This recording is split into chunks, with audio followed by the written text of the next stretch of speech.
দর্শক, ট্রাইব্যুনালে রয়েছেন আমাদের সহকর্মী মাইনুল মারুফ। আমরা আরো তথ্য জানতে যুক্ত হব তার সাথে।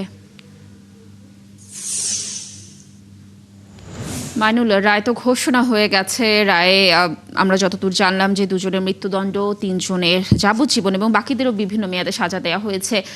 রায়ের পরে আসলে প্রতিক্রিয়া কেমন দেখছেন ট্রাইব্যুনাল প্রাঙ্গণে, জানাবেন। আইনজীবীরাও বা কি বলছেন?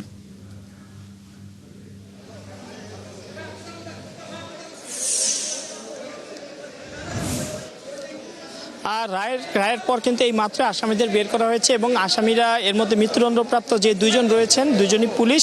আর যাকে দেখা গেছে যে আবু সাইদকে গুলি করতে আমির হোসেন এবং আসামি সুজন চন্দ্র রায়, তাদেরকে মৃত্যুদণ্ড দেওয়া হয়েছে। এর মধ্যে আমির হোসেন কিন্তু কিছুক্ষণে বের হয়েছে। তিনি বলছিলেন যে আমি এই রায় মানি না। তিনি আপিলের কথা বলেছেন। তিনি বলছেন যে তিনি ন্যায় বিচার পাননি এবং তার কিন্তু মাত্রই যে ট্রাইব্যুনাল থেকে যে কোর্টের এজলাস থেকে বের করে যে হাজতখানা রয়েছে ট্রাইব্যুনালে, সেখানে নিয়ে যাওয়া হয়েছে এবং এই রায় ঘিরে কিন্তু সকাল থেকেই কিন্তু সারা দেশের মানুষ অপেক্ষায় রয়েছেন এবং আমরা দেখেছি যে ট্রাইব্যুনালে কিন্তু প্রায় 1 ঘন্টার মতো কিন্তু লেগেছে এই রায় পড়তে এবং রায় কিন্তু সকল বিষয় ট্রাইব্যুনাল যেমনটা বলছেন তারা যথাযথ চেষ্টা করেছেন এবং অর্থাৎ তারা সম্পূর্ণ যাতে ন্যায় বিচার পান সেই জিনিসটি মাথায় রেখে এই বিচার কাজ করেছেন।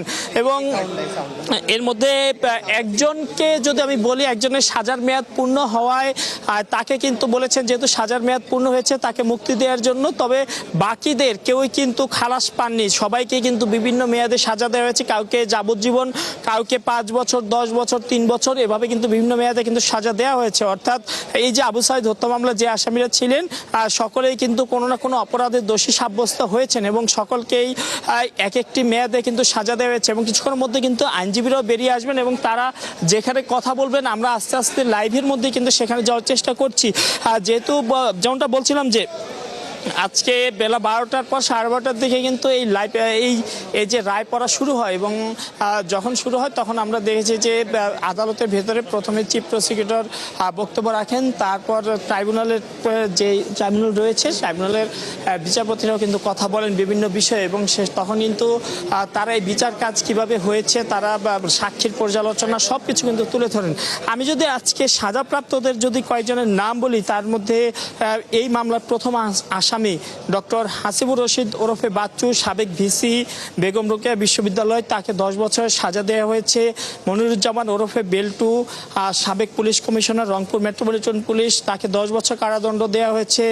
আবু মারুফ হোসেন ওরফে টিটু, সাবেক পুলিশ উপপুলিশ কমিশনার, তাকেও কিন্তু সাজা দেওয়া হচ্ছে 5 বছর। এভাবেই কিন্তু অন্যান্য যে সকল আসামিরা রয়েছেন তাদের সকলকেই কিন্তু বিভিন্ন মেয়াদে কিন্তু সাজা দেওয়া হয়েছে এবং এই মামলার সকলেই দোষী সাব্যস্ত হয়েছেন বিভিন্ন অপরাধে, বিভিন্ন ধারায়।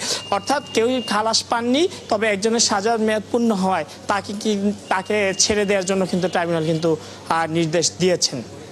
লাবণী। মাইনুল, ধন্যবাদ আমাদের সাথে যুক্ত হওয়ার জন্য। দর্শক, আমাদের সহকর্মী মাইনুল মারুফ ট্রাইব্যুনাল থেকে আবু সাইদ হত্যা মামলার যে রায় ঘোষণা হয়েছে এ বিষয়ে সর্বশেষ তথ্য জানাচ্ছিলেন।